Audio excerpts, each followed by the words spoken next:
I'm Linda. This is Linda's World. This is Self-Care Sundays. And if you're a regular viewer of Self-Care Sundays, then you are familiar with last week's Self-Care Challenge.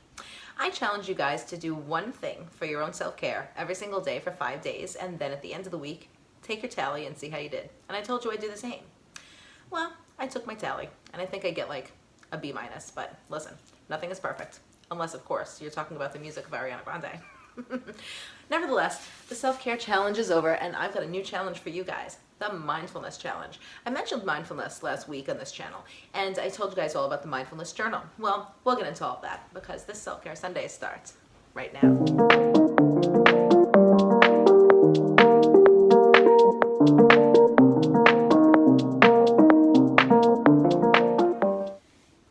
Before we start talking about the Mindfulness Challenge, or mindfulness itself for that matter, I would like to share that I am not an Eastern philosophy, holistic approach type of gal. Quite the opposite. I'm a Western modern medicine person. You know, I take Excedrin for my headache. I take lithium for my bipolar disorder. I take meloxicam for my arthritis. I developed a spine condition some years ago. I didn't get up the yoga mat and start meditating. I went to a doctor, you know. So I am not exactly that kind of person. So you might be saying, well, if you're not that kind of person, well, then how are you doing a video about mindfulness? Here's the thing. Mindfulness has to be good because I'm not that type of person, and I believe in it. You know what I mean? Like, if I do it and I don't do that stuff, then it must be good. So there. So that's why we're talking about mindfulness. Now, before we do, I would like to say that if you're just a casual viewer of Linda's World, or you're just finding this video by sheer chance on the internet, well, how about becoming a member of Linda's World by hitting that subscribe button down below. And while you're there, don't forget to hit the notification bell too, so you don't miss out on new videos when I post. And by the way, the 2 videos a week system is upping the ante. 3. That's right, starting next week, 3 Linda's World videos each week. So there's that. Now let's talk about mindfulness. I define mindfulness very simply as the intention of living in the moment as much as you possibly can, right? Now, dictionary.com says it is a mental state achieved by focusing one's awareness on the present moment and or accepting one's feelings, thoughts, and bodily sensations. So, yeah, you know, pretty much in line with what I said. Acceptance of the now. Those of us who are old enough to get the reference and remember Spaceballs by Mel Brooks, you know, we're at now. Everything that's happening now is happening now. You're looking at now, sir. Everything that happens now is happening now. What happened then? Past. When? Just now. We're at now. Go back to then. When? Now. Now? Now. I can't. Why? We missed it. When? Just now. When will then be now? Soon. You know, LOL, but it's true. You know, like, just living in the moment. Being here now. Not worrying about yesterday. Not worrying about tomorrow.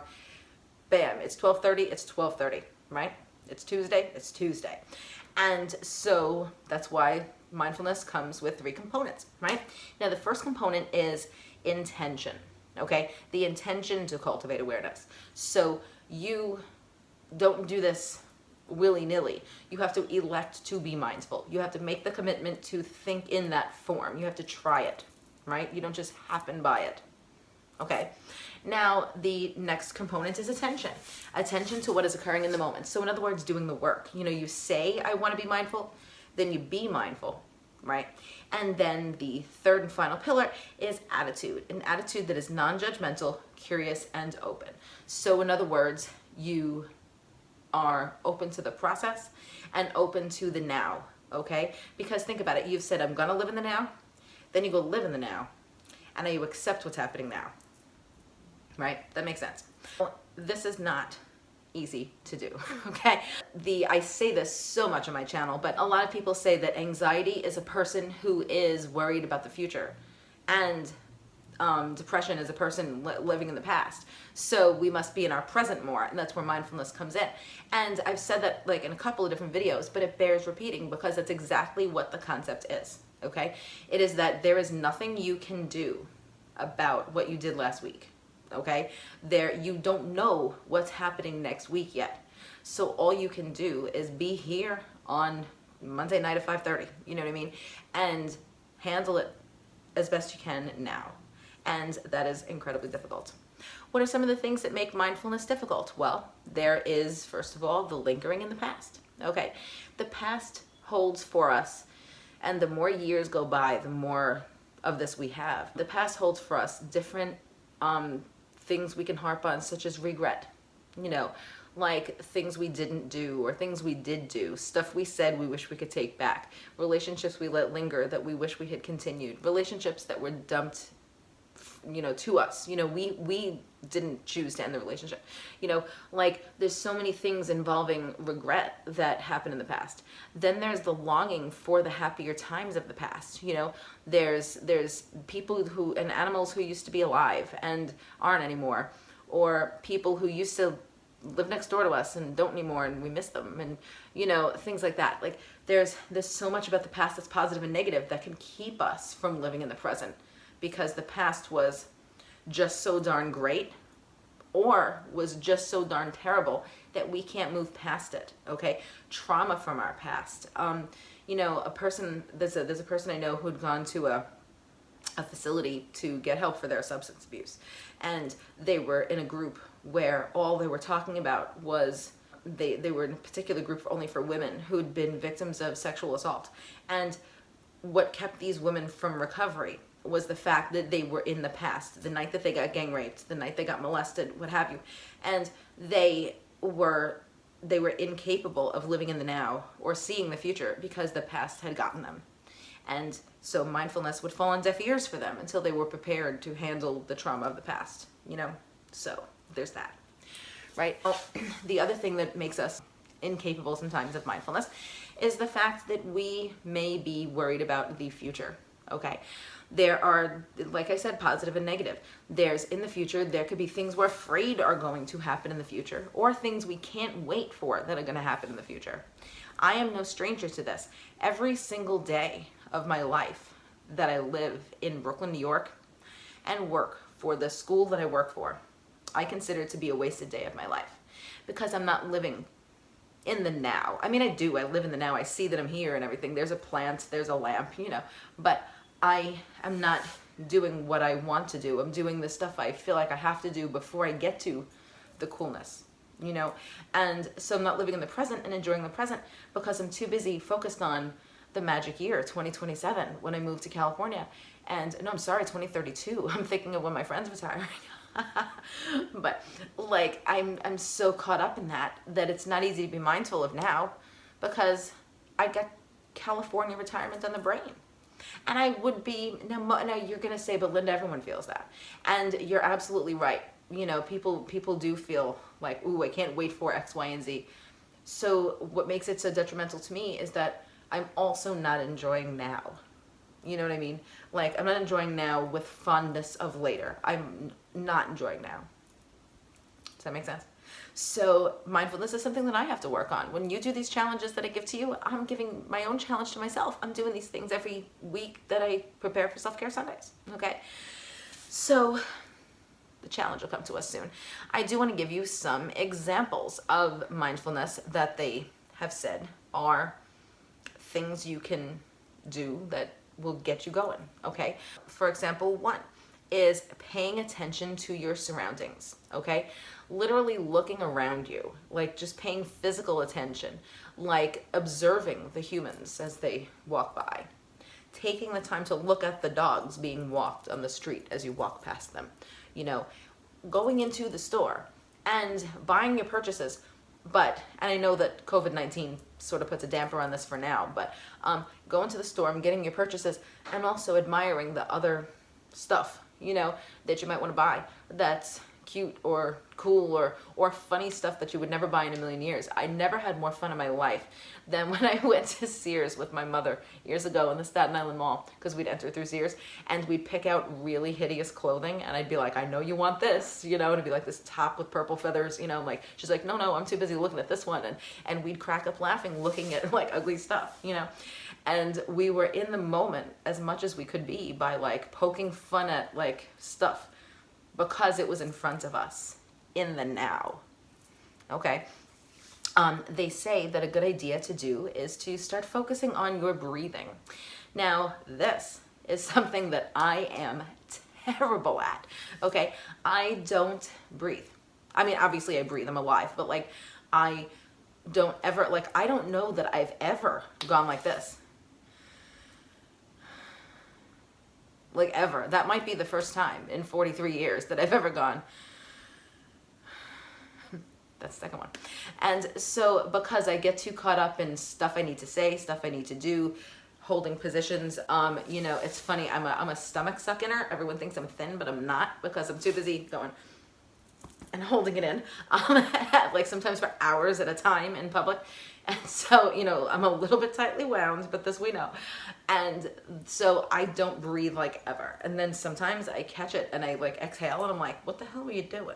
You know, because I'm not being mindful. I'm not being mindful of my breathing. I'm just trying to get from point A to point B, and I'm not thinking about what it took to get me there. You know, our breath, our oxygen is like a car's gasoline, okay? It propels us from place to place.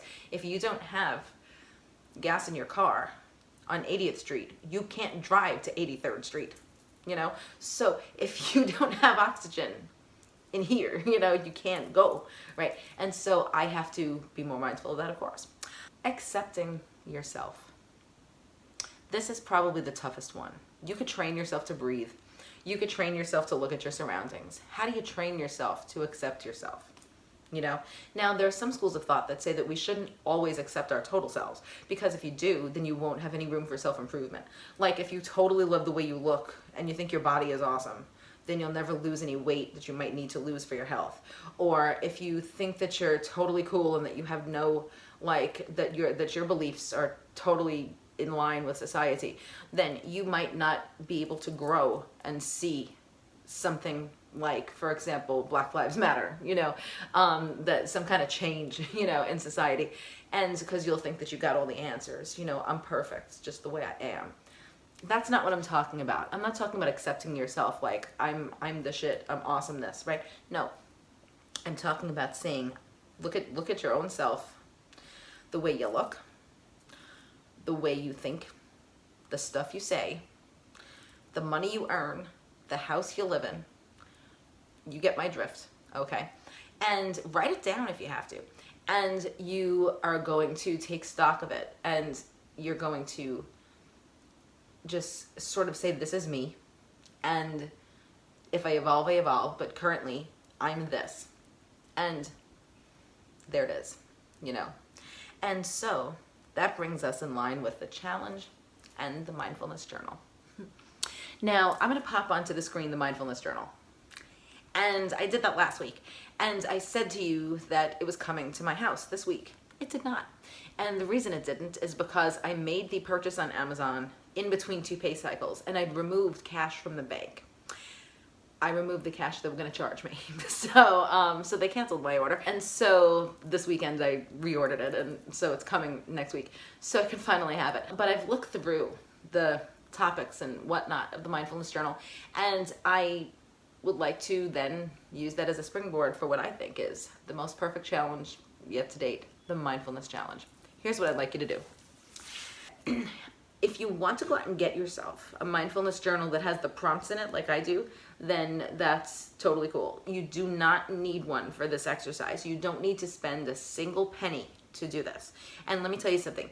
When someone tells me, hey, this is some cool thing to do, and I don't have any money, I start panicking. You know, this is free. All right.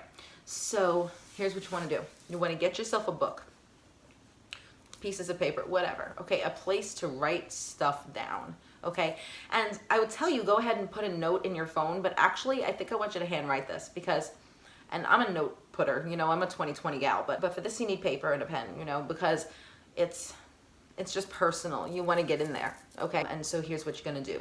You're going to keep a mindfulness journal this week, okay? You are going to write down something specific on Monday, Tuesday, Wednesday, Thursday, and Friday, just like you did last week with self-care. And then you're going to sit down on Saturday or whatever, all right? And I don't know what you do. I don't know if you have work or whatever. And you're going to sit down when you're free at the end of the week, and you're going to compile your data. You're going to look at what you've accomplished, okay? And so I am now going to give you 5 mindfulness writing prompts. Write as much as you want, write as little as you want. It's your mindfulness journal. As an English teacher, I always tell the students 200 pages is too much for me to read, and 2 sentences is too little for your paper to count. So, okay, so on Monday, you're going to open up your mindfulness journal, and you're going to ask and answer the following questions.